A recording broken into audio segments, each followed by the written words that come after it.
Welcome back to my channel, and this week's video is another child portrait.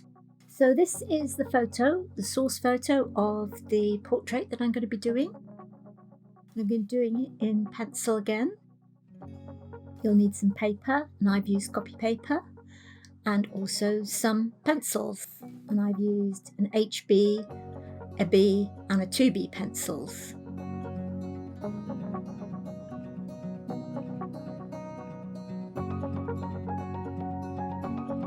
And you'll also need a pencil sharpener and an eraser.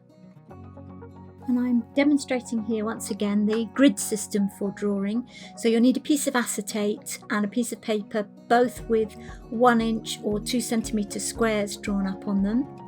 And I explain how to do this in video 69, a child's portrait, or video 71, baby hands. So if you don't remember how to do that, then please go back to those videos. I'm going to put my piece of paper that has the grid on it underneath my drawing paper, and I'm going to tape it on. One thing to make sure about with both the grids is that the edge that isn't quite 1 inch matches up on the paper and the acetate, so that they're the same, so you're starting from the same point. And I have used a low tack tape just to tape these to the picture and to my drawing paper. And basically what you do with the grid is you count up the squares on the photo, and then you count up the squares on your drawing paper, and you match them up and you draw whatever is in each square, and it just makes it a lot easier to draw and to get your drawing in proportion and to get all the features in the correct position. So at this stage we're not worrying about shading, we are just putting the features in and getting them in the correct positions. Now the last twice that I used the grid system, I actually drew the grid on my drawing paper.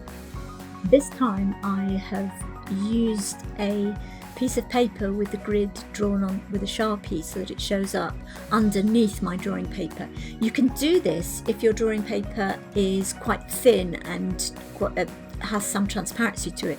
But if you're using a sketchbook with really thick paper, then obviously you will have to draw the grid on the sketchbook, but very lightly, and then erase it at the end. But this is quicker and easier if you don't have to draw the grid on your drawing paper.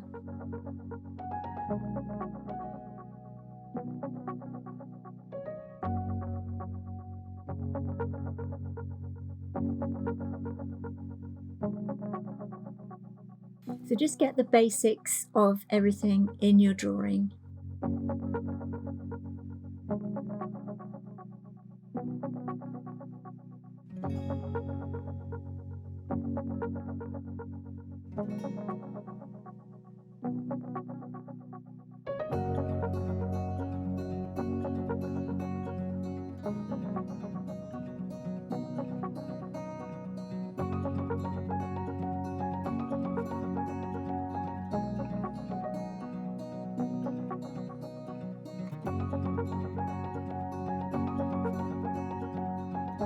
And remember, this first drawing is like your bones, your skeleton of your whole picture.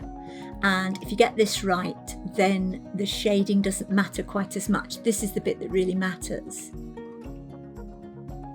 And you can use other ways. I mean, you could actually trace the picture.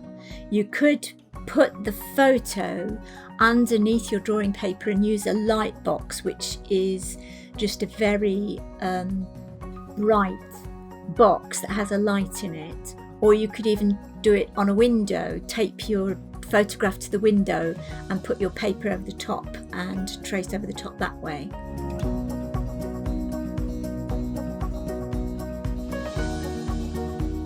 Now I've taken the tapes off and taken the grids off the picture and from below my drawing paper.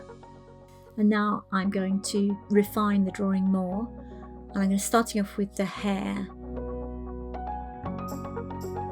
Because normally when I do a drawing, a pencil drawing or even a watercolour or even a pastel drawing, I will start my shading or my work at the top and work downwards, because that way I tend not to actually smudge the picture as I'm going on. However, when I come back in, because that would just be for the first stage, you have to be careful not to smudge it. So as you will see later on, I use a piece of paper to actually stop my hand from smudging the rest of the drawing.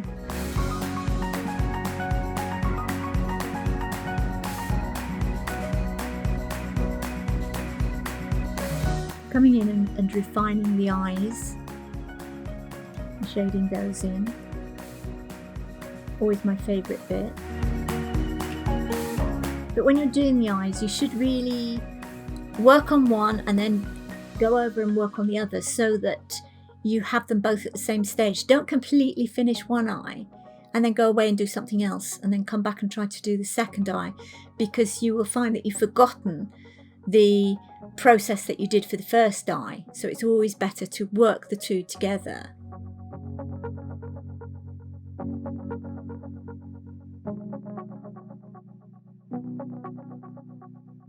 And when you look at your photo, look at the brightest bit, and the brightest bit is the highlight in his eyes, and also there's a small highlight on his bottom lip. Those are the white of your paper, and the whites of his eyes are not completely white, and the same with the teeth. They do have shadows on them, so bear that in mind, and it just makes your picture look more realistic if they're not completely white, and it makes your highlights pop out more.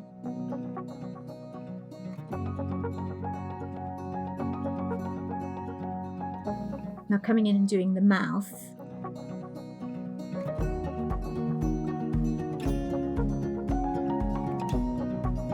If you were to screw up your eyes and look at the photograph, the dark things in the picture would be his eyes and his mouth. So those are the things that must stand out the most. And by making them darker, you will make them pop out.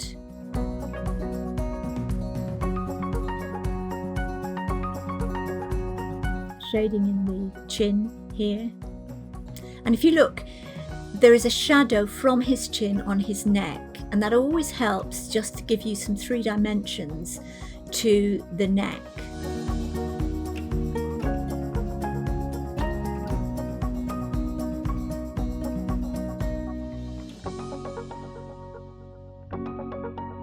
This photo is of my youngest son many years ago.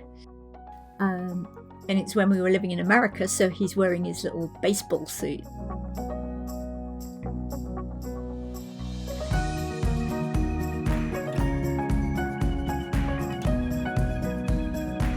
Coming back and darkening the eyes, the left eye as you look at it, not his left eye, looked slightly darker than the right one as you look at it. So I'm darkening down the right one to try and make them more uniform.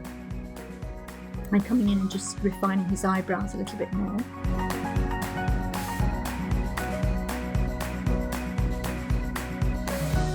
And his ear.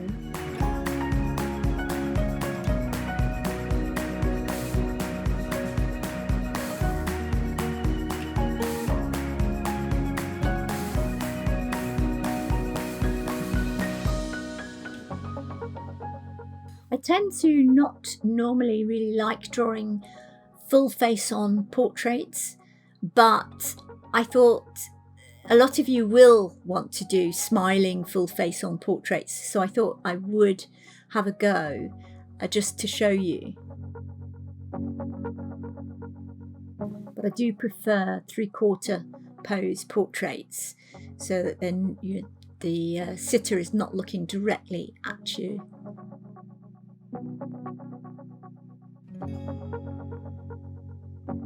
As that does just give a more interesting pose. But have a go at both and see which you prefer, because you're drawing for you, so draw whatever you want to draw, not what I say or what anybody else says. You're drawing for fun. You've got to enjoy it. Remember, it's the process that matters. Enjoy doing it.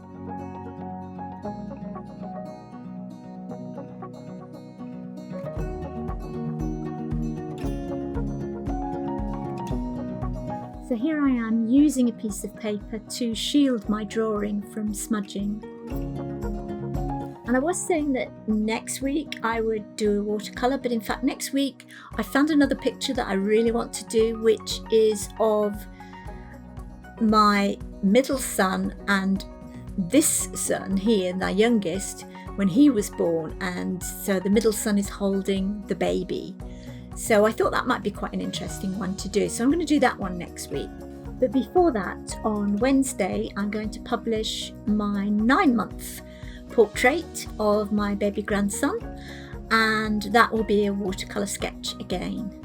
I really can't believe that in 3 months' time he'll be a year old. Time really does fly. So I hope you'll join me for that picture, which will just be a time lapse. So coming back and refining again the hair.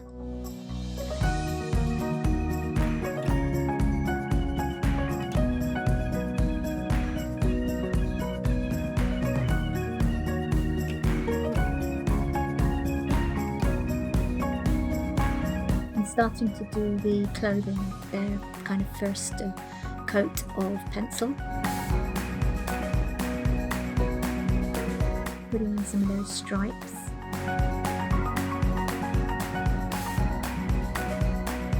I did draw the stripes when I had the grid there, so it helped me to place where they were.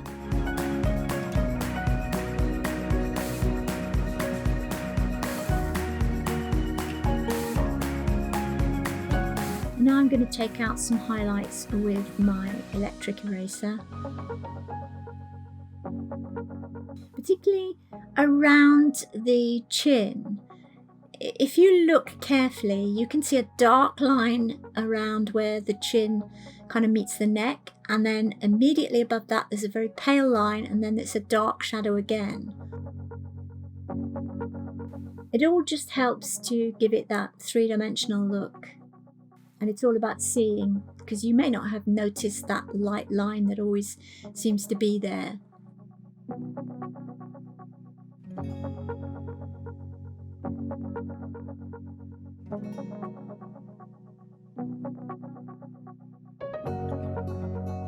And just adding some hair, some sort of blondish hair.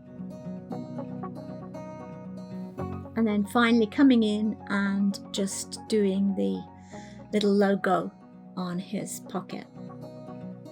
So I hope that you've enjoyed this video and that you will join me again next week or even on Wednesday. I publish new videos every Sunday at 15:30 BST and occasionally on Wednesdays. Please like, share and subscribe to see more. Thanks very much. Stay safe, stay well. Happy painting till next time. Bye.